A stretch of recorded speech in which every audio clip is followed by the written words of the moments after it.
Namaste Gurukulians. Today again we are going to start our chapter, that is acids, bases and salts. So our chapter name is chapter 2, acids, bases and salts. So in our previous lecture we have discussed about the physical and chemical properties of bases. So now we will discuss about the behavior of bases in water, or simply we can say that here we will discuss about the Arrhenius concept of bases, like we have discussed already in case of acid also. Okay, so what is the Arrhenius concept of bases?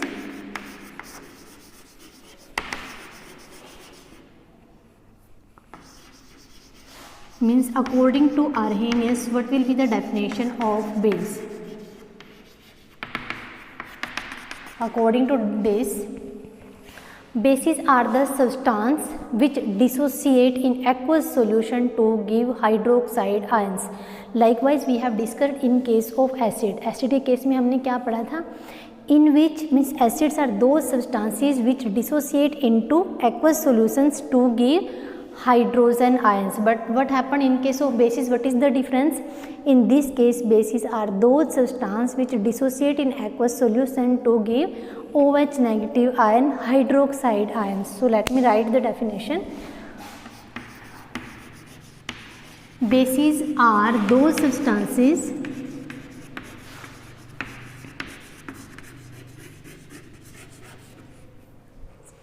which dissociate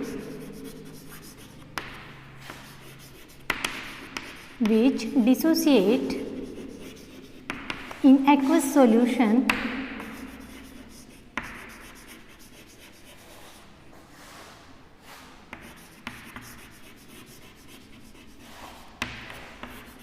to give hydroxide ion. OH negative mean to say hydroxide ions.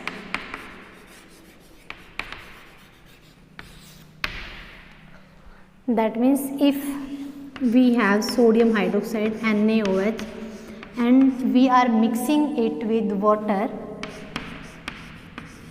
it will give the formation of, what will be the formation of NaOH? As we have discussed here, that it will dissociate into the hydroxide ions. That means it will give the formation of anion and cation. What will be the cation?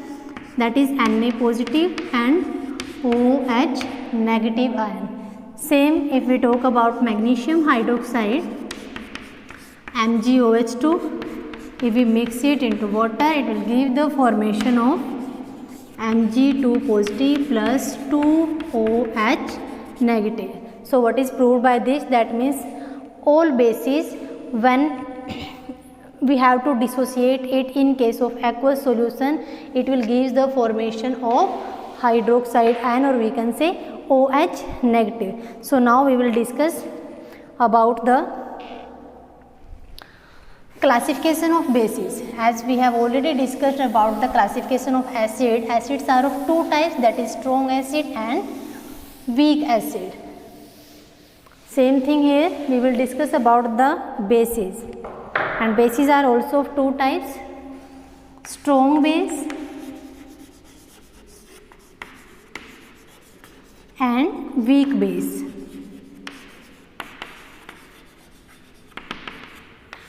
What we have discussed in case of strong acids are those substances which dissociate or ionize completely in the water, that is the strong acid, and the acids which are partially or which ionize to a small extent, those are known as the weak acid. Same thing we have to write here also. What are strong base?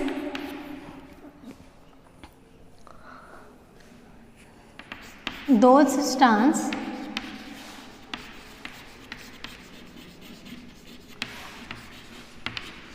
which ionize completely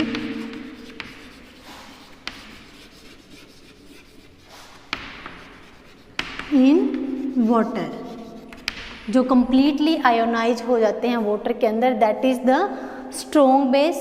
If we same thing, if we talk about the sodium hydroxide and NaOH and potassium hydroxide, both when react in presence of water, it gives the formation of Na positive ion plus OH negative ion. Same thing, K positive ion plus OH negative ion, means both are the example of strong bases.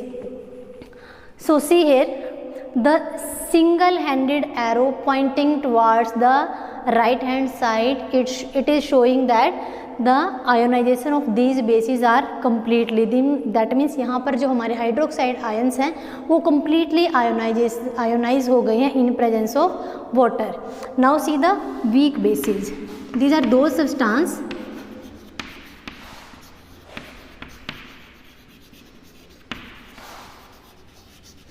which ionize to a small extent is called weak base, is called weak base. That means जहाँ पर water के अंदर base को add करने पर ionisation complete ना हो, that is known as the weak bases. So let me write some examples, like if we talk about magnesium hydroxide in presence of water, see it always gives the formation of hydroxide ion by the double handed arrow, that is Mg2 positive plus me 2OH negative. If we talk about calcium hydroxide,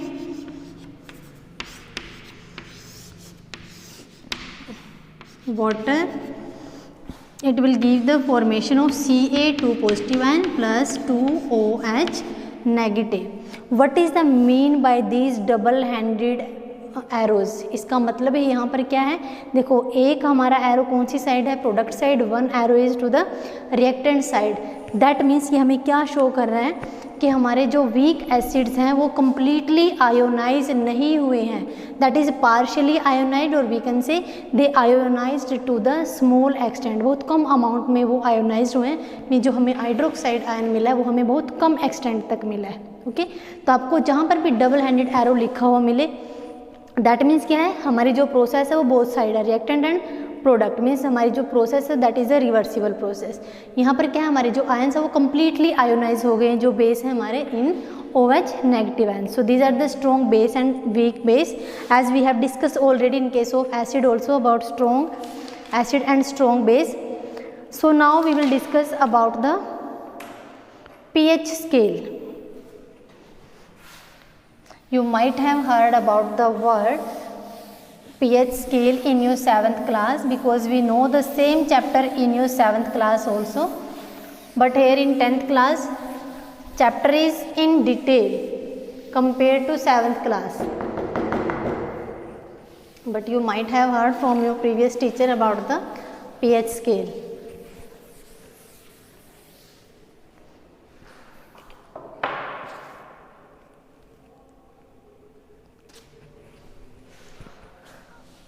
So see pH scale. See, we already know in the very starting of the chapter we have discussed about the indicators. Indicators के बारे में हमने पढ़ा था. Indicators के अंदर हमने क्या पढ़ा था, जो इंडिकेटर है उनका मेन यूज़ क्या होता है, to identify that whether the given solution is acidic और बेसिक, वो चीज़ पता लगाने के लिए. बट कॉमन इंडिकेटर की हेल्प से केवल हम उसकी क्वालिटेटिव मेथड का ही पता लगा सकते हैं, that is the qualitative method. PH scale क्या है, पीएच स्केल हमारा क्या है, एक क्वांटिटेटिव मेथड है जिससे हम ये भी पता लगा सकते हैं कि हमारा जो गिवन एसिड है वो कितना स्ट्रॉन्ग है, कितना वीक है. सेम थिंग अगर हम बात करें बेस की, कि जो हमारा बेस है वो कितना स्ट्रॉन्ग है और कितना वीक है. Okay and pH, P stand for potenz, ये क्या हमारा एक जर्मन वर्ड है potenz, P stands for potenz, German word है ये हमारा, जिसका मीनिंग क्या होता है, power. That means pH mean to say potenz of hydrogen भी हम बोल सकते हैं, अदरवाइज पावर ऑफ हाइड्रोजन भी हम बोल सकते हैं कि हाइड्रोजन की पावर के अकॉर्डिंग ही उसकी हम कॉन्सेंट्रेशन का पता लगाएंगे कि किस साइड में। पीएच क्या है हमारे पास, it is just a number, it started from 0 to 14, start होता है 0 से, एंड कहाँ पर होता है जाकर 14 पर। दैट मीन्स 0 to 14 की एक सिंपल हमारे पास नंबर की सीरीज़ है, and according to that number series हम आइडेंटिफाई कर सकते हैं कि किस साइड में हमारे पास एसिडिक करैक्टर इंक्रीज होता है, कहाँ पर डिक्रीज होता है, कहाँ पर बेसिक करैक्टर हमारा इंक्रीज होता है और कहाँ पर बेसिक करैक्टर हमारा डिक्रीज होता है। ओके, तो सिंपली अगर हम बात करें डेफिनेशन की, पीएच हमारा क्या है,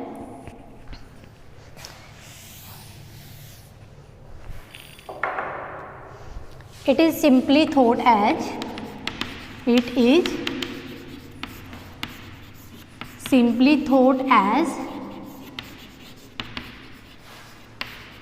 a number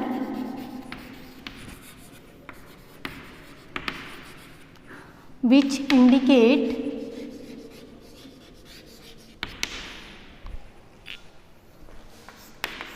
the acidic and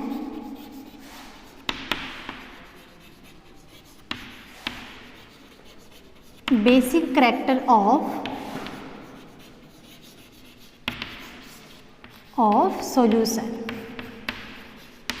means pH simply हम क्या बोल देते हैं कि पीएच हमारा एक वो नंबर है जिससे हम सॉल्यूशन के अंदर उसकी एसिडिक और बेसिक करैक्टर के बारे में पता लगा सकते हैं। सो सी हियर, ये स्टार्ट हमारा कहाँ से होता है, 0 से।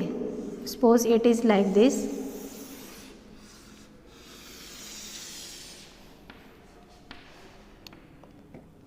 ज़ीरो, 1 2 3 4 5 6 7 8 9 10 11 12 13 14। मीन्स हमारे पीएच स्केल के अंदर कहाँ तक हमारे पास नंबरिंग होता है, टिल 14। 0 1 2 3 4 5 6 7 8 9 10 11 12 13 14 से अगर हमारा पीएच पेपर का जो नंबरिंग है वो मैच करे 7 से, दैट मीन्स 7 हमारा किसको शो करता है, न्यूट्रल को। अगर 7 नंबर है दैट मीन्स हमारा जो सोल्यूशन है वो क्या है, न्यूट्रल है, that is not more acidic not more basic. But जो हमारा एसिडिक करैक्टर है it is increasing towards this. PH scale का नंबर जितना कम होगा जो हमारा सोल्यूशन है वो उतना ही ज़्यादा एसिडिक होगा।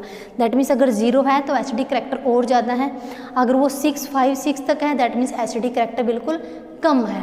दैट मीन्स अगर हम 7 to 0 की साइड पीएच स्केल अगर हमारा कम हो रहा है नंबरिंग में, that means acidic character increasing, acidic character increasing.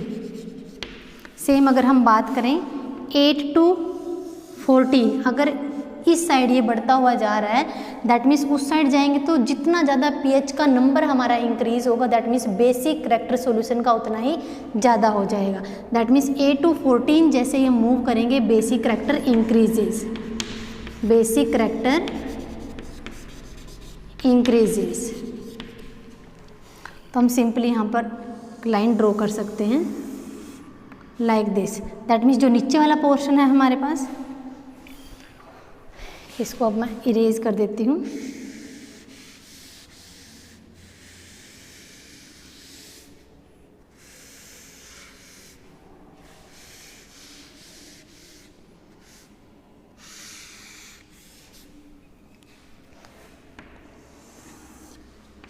यहाँ से हमें क्या प्रूव होता है, दैट H+ आयन जो अपर हमारा पोर्शन है it is the H+ ion. जैसे जैसे पीएच की नंबरिंग इंक्रीज होती जा रही है हमारा एसिडिक करैक्टर क्या होता जा रहा है, it is going to decrease and it is the OH negative hydroxide means basic character. PH level जितना कम होगा बेसिक करैक्टर उतना कम। जैसे जैसे हमारा पीएच लेवल इंक्रीज होता जा रहा है दैट मीन्स हमारे जो बेसिक करैक्टर है वो इंक्रीज होता जा रहा है। ओके, तो जितने भी बेसिस हैं from here to here basic character going to increase और इधर से इस साइड जब हम आएंगे here acidic character is increase. तो आपको सिंपली याद रखना है जितना ज़्यादा pH नंबर लेस होगा, pH number less that means solution is more acidic, and if pH number is more that means solution is more basic. okay 7 पर क्या होगा हमारा, it is for the neutral like we have water and what is the pH range of water, water के लिए हमारी जो pH range है वो कितनी होती है, that is 7. we know that water is the neutral substance because water के अंदर क्या होता है H+N और OH नेगेटिव आयन दोनों ही प्रेजेंट होते हैं like H2O after dissociation is provide us H plus ion and OH negative ion. अब इसके अंदर हमें हाइड्रोजन आयन भी मिल गए हैं, हाइड्रोक्साइड आयन भी मिल गए हैं. Acids contain hydrogen ion and bases contain hydroxide ions, both are in the equal amount, that means water is neutral. okay so it is the pH scale. Now we will discuss about the okay firstly let me give you one example and you have to tell me which is strong acid and which is weak acid. I have 5 compounds A, B, C, D and E. suppose मेरे पास कोई भी 5 chemical compounds हैं, उनमें से एक का pH है हमारे पास 6, एक का है 2, एक का 0, एक का 9 और एक का 14. अब इसमें से आपको आइडेंटिफाई करना है कि कौन सा सॉल्यूशन स्ट्रॉन्ग एसिड है, कौन सा वीक एसिड है, कौन सा बेस है, कौन सा स्ट्रॉन्ग बेस है, कौन सा वीक बेस है. तो आपको अब यहाँ से आइडेंटिफाई करना है. कैन यू टेल मी, अभी हमने क्या पढ़ा है कि pH का नंबर जितना कम होगा हमारा केमिकल जो सॉल्यूशन होगा वो उतना ही ज़्यादा एसिडिक होगा. केमिकल का नंबर जितना pH स्केल का नंबर जितना बड़ा होगा दैट मीन्स हमारा जो केमिकल है उसका उतना ही ज़्यादा स्ट्रॉन्ग बेसिक नेचर होगा. तो यहाँ पर देखो pH का नंबर सबसे कम कहाँ पर है, C का, that means C is the strong acid. उसके बाद किसकी टर्न आती है 2, दैट मीन्स उसके बाद B है एसिड के केस में, मीन्स लेस देन C, हम ऐसे लिख सकते हैं सिंपली C B. उसके बाद कौन है 6, pH नंबर हमारे पास यहाँ पर है 6, दैट मीन्स जो अगर pH नंबर इंक्रीजिंग हो रहा है इट इज़ नियर टू 7 के आसपास है और 7 क्या है हमारा न्यूट्रल, दैट मीन्स ये वीक है और भी ज़्यादा C. उसके बाद हमारे पास 2 ये क्या है बेस, ये तीनों क्या थे हमारे पास एसिड. C9 एंड 14 इनका हमें कैसे पता चला कि ये बेस हैं, जिनका pH नंबर 7 से ऊपर हो. Above 7 all are bases, below 7 all are acids.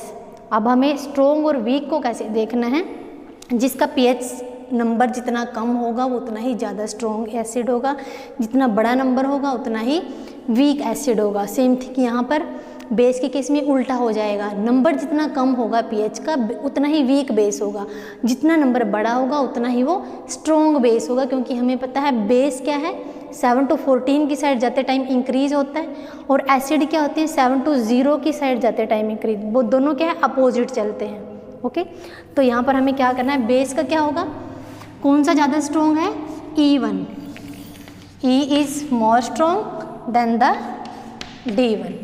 okay so likewise you have to keep it in mind.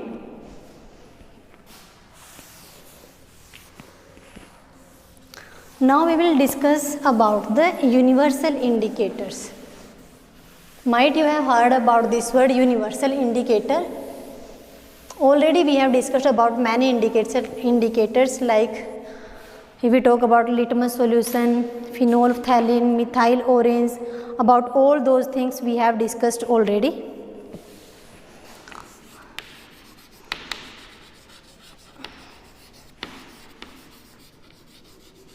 Universal indicator, हमें यूनिवर्सल इंडिकेटर की ज़रूरत क्यों पड़ी यहाँ पर, because already we have discussed about many common indicator. उन common indicator से की हेल्प से we can identify that whether the given solution is acidic और basic in nature, but we can't identify the relative strength of the acid and base. Okay, कि जो हमारा acid या base है उसकी स्ट्रेंथ के बारे में हम पता नहीं लगा सकते कि वो कितना ज़्यादा स्ट्रॉन्ग है, कितना ज़्यादा वीक है। सेम थिंग हम बेस की बात करें या एसिड की बात करें। ओके, तो यूनिवर्सल इंडिकेटर को यूज़ करने का हमारा मेन पर्पज़ क्या है? Because it is helpful to identify the relative strength of the acids and bases. Okay, common indicator से केवल हम यही पता लगा पा रहे थे that whether the given solution is acidic और बेसिक इन नेचर। ओके, तो यूनिवर्सल इंडिकेटर हमारे पास क्या है? It is the mixture of various indicator, बहुत सारे इंडिकेटर्स का मिक्सचर होता है। It is the mixture of various indicators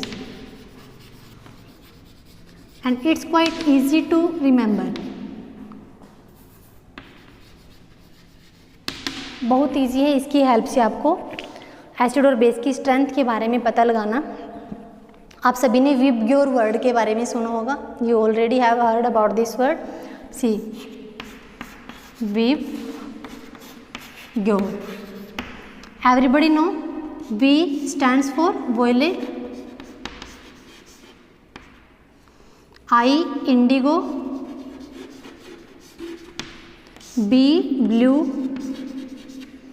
G green,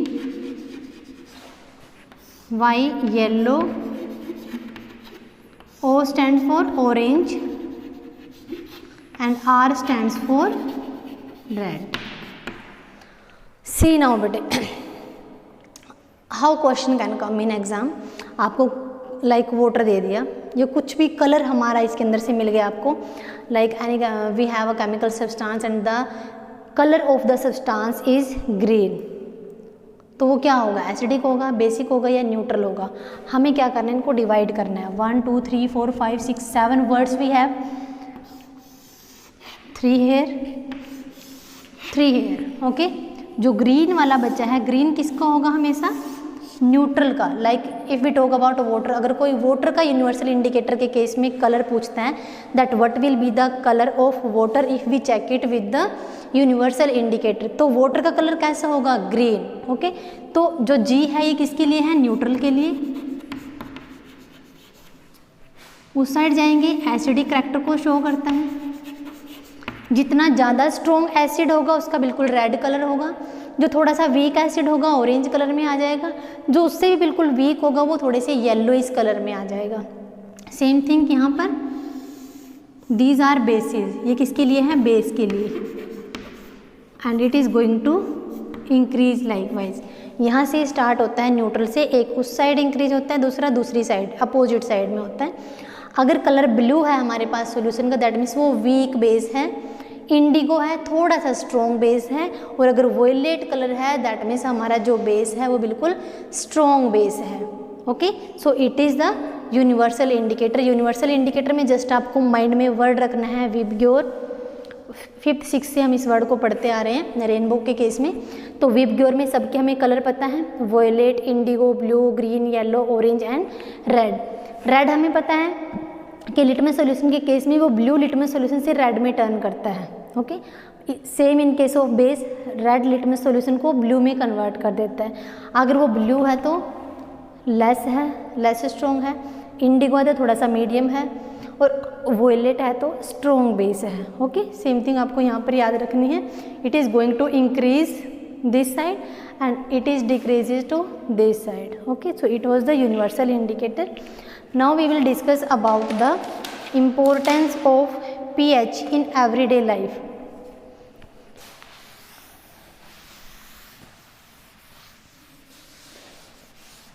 हमारा जो pH का रेंज है उसका हमारी एवरीडे लाइफ में भी it plays an important role. So let we see how it is important in our everyday life also. Importance of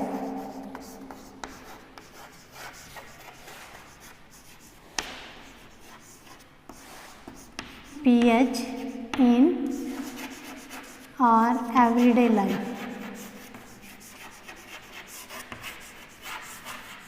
Let me discuss one by one.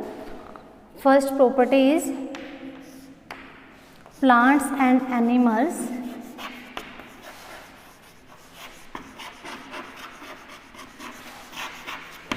animals are pH sensitive.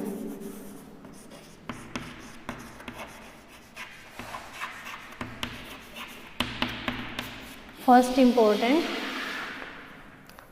see beta, we know that the human being especially our body work efficiently in the pH range from 7 to 7.8 कि हमारी body के अंदर अगर pH range 7.0 to 7.8 है, केवल तभी हमारी जो बॉडी है वो एफिशिएंटली वर्क कर सकती है.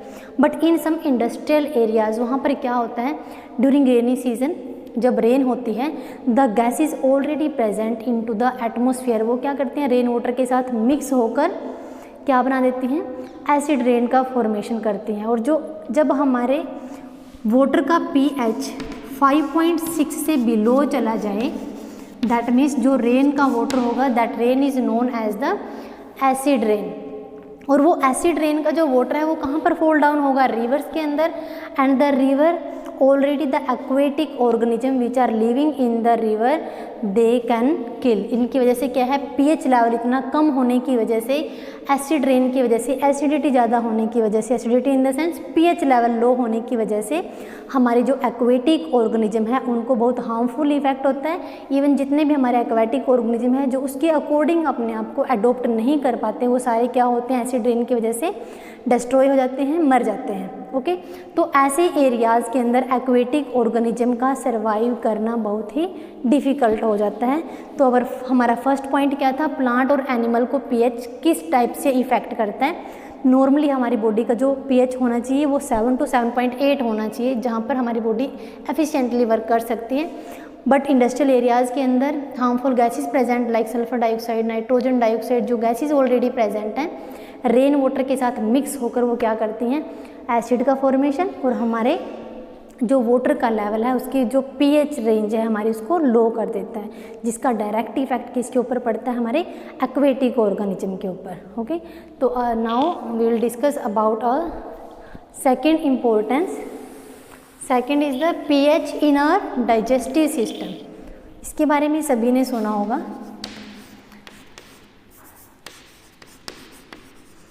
pH in our digestive system. We all know that our stomach releases hydrochloric acid. HCl को प्रोड्यूस करता है हमारा जो स्टमक है. And what is the main role of HCl in our stomach, ये किस में हेल्प करता है, in food digestion without harming our stomach और आवर बॉडी. की हमारी बॉडी के ऊपर या स्टमक के ऊपर कोई भी हार्मफुल इफेक्ट डाले भी नहीं, ये हमारे फूड डाइजेशन में हेल्प करता है. It helps in food digestion. But many times you might have observe the people are complaining about the acidity. कुछ लोग क्या करते हैं, आपने घर पे भी देखा होगा, कई बार मम्मी बोलती है, पापा बोलते हैं, ग्रैंड मदर बोलते हैं, कोई किसी को भी हो सकता है कि उनको क्या होता है कि like in stomach they are feeling some irritation, feeling of burning, pain होना स्टार्ट हो जाता है, इनडाइजेशन होनी स्टार्ट हो जाती है. तो इन दैट केस उस वाली जो वो वाली हमारी स्टेज होती है जब किसी को स्टमक में इरिटेशन होनी स्टार्ट हो, बर्निंग जैसी फीलिंग आनी स्टार्ट हो जाए, पेन होना स्टार्ट हो जाए, इनडाइजेशन हो कि कुछ भी खाया नहीं है, इवन देन उनको लगे कि पेट भरा भरा है. ओके, तो उस स्टेज को हम क्या बोलते हैं, एसिडिटी. तो उस एसिडिटी को कम करने के लिए क्या है वो स्टेज हमारी एसिडिटी. और एसिडिटी के इफ़ेक्ट को कम करने के लिए हमें क्या यूज़ करना चाहिए, कोई भी बेस, माइल्ड बेस ले लेते हैं. मेनली जो हम यूज़ करते हैं घर पर, या तो बिल्कुल कोल्ड मिल्क हम पी लेते हैं, because cold milk is also the alkaline in nature, जो एसिड के इफ़ेक्ट को रिड्यूस कर देता है. And we are getting relief from the pain और इरिटेशन वी कैन से. तो हम कोल्ड मिल्क भी यूज़ कर सकते हैं यहाँ पर. ये कुछ लोग क्या करते हैं, इनो का यूज़ करते हैं, इनो ले लेते हैं, बिकॉज इनो के अंदर भी क्या है, अल्कलाइन नेचर होता है. और जैसे हम इनो लेते हैं वो एसिड के इफेक्ट को न्यूट्रलाइज करके वी आर गेटिंग रिलीफ. तो इन सबको क्या बोलते हैं, जो एसिड के अगेंस्ट वर्क करता है, this all are known as the antacids. Milk of magnesia का हम इसमें यूज़ कर सकते हैं. मिल्क ऑफ मैग्नीशिया किसको बोलते हैं हम, मैग्नीशियम हाइड्रोक्साइड को, Mg OH की twice. It is also known as milk of magnesia. Okay. Antacid क्या है? ये सारे आंट एसिड हैं हमारे.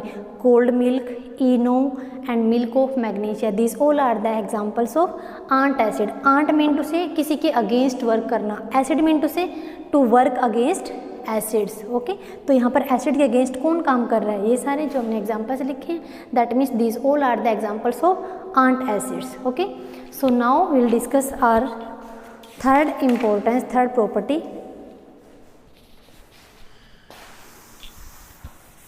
Our third importance is, and we can say the effect of pH on our tooth decay. pH change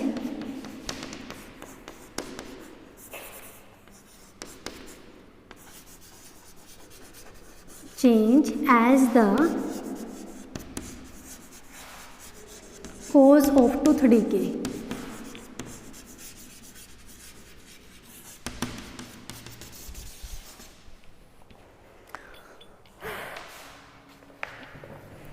सी बेटा, the pH in our mouth is normally above 7, कि हमारे mouth के अंदर जो pH होता है इट इज़ नॉर्मली अबव 7 से above होता है. Why it is above 7? Because the saliva which is producing in our mouth that is alkaline in nature. जो सलाइवा हमारे माउथ के अंदर बनता है वो क्या होता है? अल्कलाइन नेचर का होता है. But what happen, suppose we have eaten some food. Okay. Food खाने के बाद सपोज हमने क्या है, ब्रश नहीं किया, but the remaining food particles are present in our mouth, या फिर कुछ सुगरी पार्टिकल्स जो हैं वो हमारे माउथ में रिमेन रहते हैं. तो उनके साथ क्या है, जो बैक्टीरिया है उनके साथ डिग्रेडेशन करके, किसके साथ? सुगरी पार्टिकल्स या फिर हमारे जो फूड के रिमेनिंग पार्टिकल्स हैं उनके साथ रिएक्ट करके जो बैक्टीरिया है डिग्रेडेशन करने के बाद क्या करता है? एसिड प्रोड्यूस करता है. और उस एसिड का लेवल जब हमारा बिलो 5.5 चला जाता है माउथ के अंदर, बिलो कितना चला जाए? 5.5. तो उस टाइम क्या है? It started to decay our tooth. We know that कि हमारा जो टूथ का इनेमल है it is made up of calcium phosphate. किसका बना होता है? कैल्शियम फोस्फेट का. And we know that it is the hardest substance in our body. बहुत हार्ड होता है एंड इसको हम इजीली वाटर के अंदर डिज़ोल्व नहीं कर सकते. बट जैसे ही हमारे माउथ के अंदर pH लेवल कम होना स्टार्ट हो जाए, बिलो 5.5 चला जाए, तो हमारे जो टूथ का इनेमल है इट स्टार्टेड टू कोरोडेड. धीरे धीरे क्या है? ये स्पॉइल होना स्टार्ट हो जाता है, कोरोड होना स्टार्ट हो जाता है. So how we can overcome this problem? इसीलिए बोला जाता है कि हमें क्या करनी चाहिए? टूथपेस्ट यूज़ करना चाहिए या फिर बार बार कुल्ला करते रहना चाहिए. टूथपेस्ट का यूज़ हम क्यों करते हैं? Because base is present in the toothpaste. Okay. So now will discuss about our third property, self defense by, sorry not third, it is the fourth one, self defense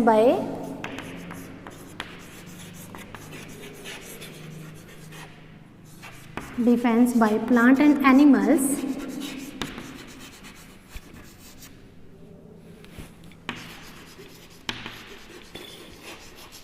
through chemical warfare.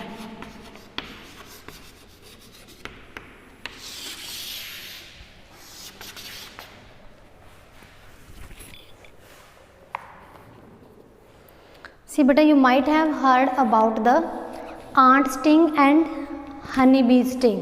कि हमारा जो ant sting होता है, which acid is present into the ant sting? That is formic acid or we can say methanoic acid. ant sting में कौन सा acid present होता है? Formic acid. फॉर्मिक भी बोल सकते हैं, मिथेनोइक एसिड. ये बोथ आर द करेक्ट.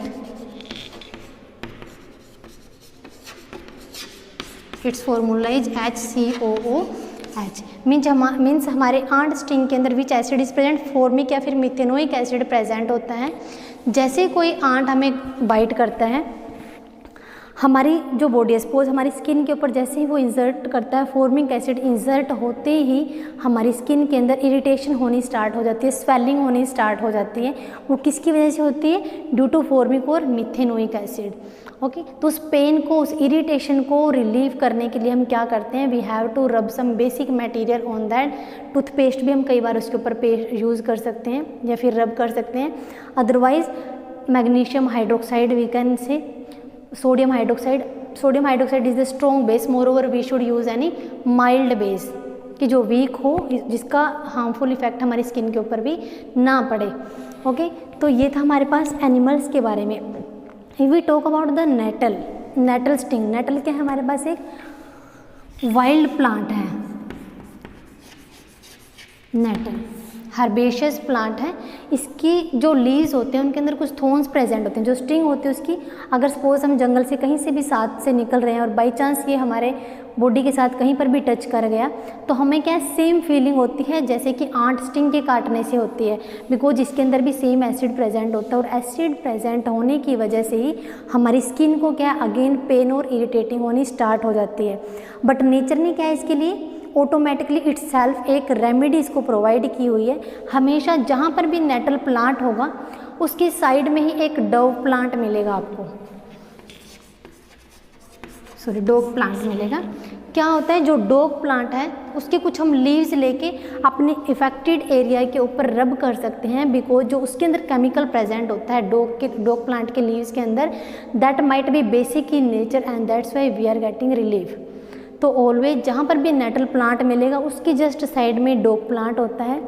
अगर नेटल प्लांट गलती से भी हमें टच करने से स्किन के अंदर इरिटेशन होनी स्टार्ट हो जाती है तो ईजिली हम डोग प्लांट के लीव्स लेके उस अफेक्टेड एरिया के ऊपर अगर हम रब करते हैं तो easily we can get relief from that. Okay, so now our last point of this,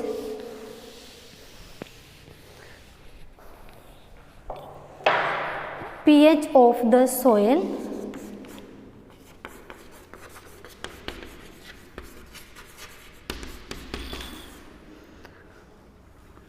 in backyard area।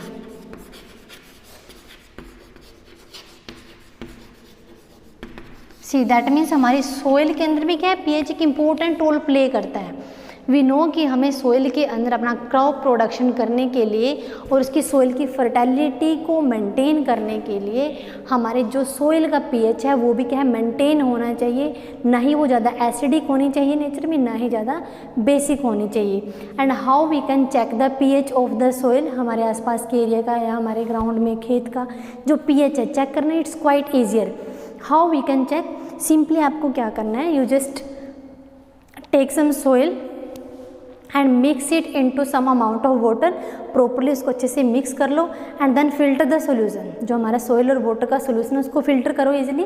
तो जो वाटर आपको मिला है you can check that water with the help of litmus solution. जो हमने इंडिकेटर पढ़े हैं बहुत सारे, with any indicator you can check that. तो उसी के अकॉर्डिंग हमें पता चल जाएगा whether the given solution is acidic और बेसिक इन नेचर। पता चल जाएगा हमें कि हमारी जो सोइल का नेचर है वो ज़्यादा एसिडिक है, ज़्यादा बेसिक है, हमें उसको मेंटेन करने की ज़रूरत है या फिर नहीं है। So it was the importance of pH and it is the end of our today's lecture.